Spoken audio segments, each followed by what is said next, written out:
नमस्कार दोस्तों, स्वागत है आपके अपने channel helping and study centre में, जहां हम हर महत्वपूर्ण कानून, नीति और बदलाव को आसान भाषा में समझते हैं। आज हम बात करेंगे एक ऐसे कानून की जो हाल ही में फिर से सुर्खियों में आया है, वैकअप एक्ट 1995 और इसमें प्रस्तावित 2025 के बदलावों की। तो चलिए शुरू करते हैं। आसान भाषा में समझते हैं वैकअप एक्ट क्या है, क्यों बनाया गया है और अब इसमें क्या बदलाव आने वाले हैं। सबसे पहले समझते हैं वैकअप शब्द का मतलब। वैकअप एक अरबी शब्द है जिसका अर्थ होता है दान या समर्पण। इसका मतलब कोई मुस्लिम व्यक्ति अपनी संपत्ति धार्मिक या सामाजिक उपयोग के लिए स्थायी रूप में दान कर देता है, जैसे मस्जिद, मदरसा, कब्रिस्तान, अस्पताल या गरीबों की सहायता के लिए जमीन या संपत्ति देना। ऐसे संपत्ति को वैकअप प्रॉपर्टी कहा जाता है और इन्हें मैनेज करने के लिए बने हैं वैकअप बोर्ड्स जो राज्य स्तर पर काम करते हैं। अब बात करते हैं 1995 के वैकअप एक्ट की। भारत सरकार ने यह कानून बनाया ताकि देश भर की वैकअप संपत्तियों को रजिस्ट्रेशन, प्रबंधन और सुरक्षा सुनिश्चित की जा सके। इस एक्ट के तहत नंबर 1 स्टेट वैकअप बोर्ड्स बनाए गए जो हर राज्य में वैकअप संपत्तियों को रिकॉर्ड रखते हैं। नंबर 2 सेंट्रल वैकअप काउंसिल बनाई गई जो सभी राज्यों को गाइड करती है और नीतियाँ बनाती है। नंबर 3 हर वैकअप संपत्ति को रजिस्टर कराना जरूरी है ताकि उसका गलत इस्तेमाल ना हो। नंबर 4 कोई भी व्यक्ति वैकअप संपत्ति बेच नहीं सकता, किराए पर नहीं दे सकता बिना बोर्ड की अनुमति के।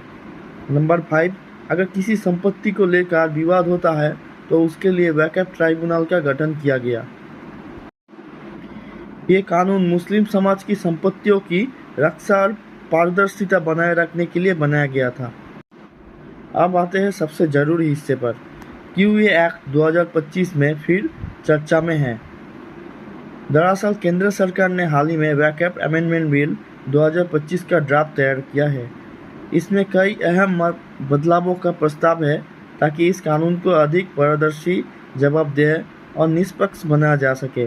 मुख्य बदलाव इस प्रकार है।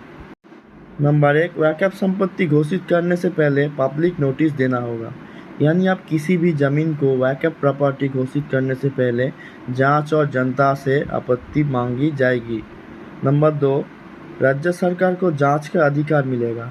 पहले केवल वैकअप बोर्ड को अधिकार था, अब राज्य प्रशासन भी जांच कर सकेगा। नंबर 3 रिकॉर्ड सार्वजनिक होंगे। वैकअप बोर्ड की संपत्तियों का पूरा रिकॉर्ड अब ऑनलाइन और जनसुलभ बनाया जाएगा ताकि कोई गलत एंट्री ना हो। नंबर 4 केंद्रीय निगरानी बढ़ेगी। सेंट्रल वैकअप काउंसिल को और अधिकार दिए जाएंगे ताकि राज्यों को गतिविधियों पर सीधी निगरानी रखी जा सके। इस सुधारों का उद्देश्य है ट्रांसपेरेंसी, अकाउंटेबिलिटी और पब्लिक एक्सेस। इस बिल को लेकर समझ में अलग अलग मत है। कुछ लोगों का कहना है कि ये बदलाव न्याय संगत और पारदर्शिता बढ़ाने वाले हैं। वहीं कुछ धार्मिक संगठनों का मानना है कि इससे वैकअप संपत्तियों का सरकारी नियंत्रण बढ़ जाएगा।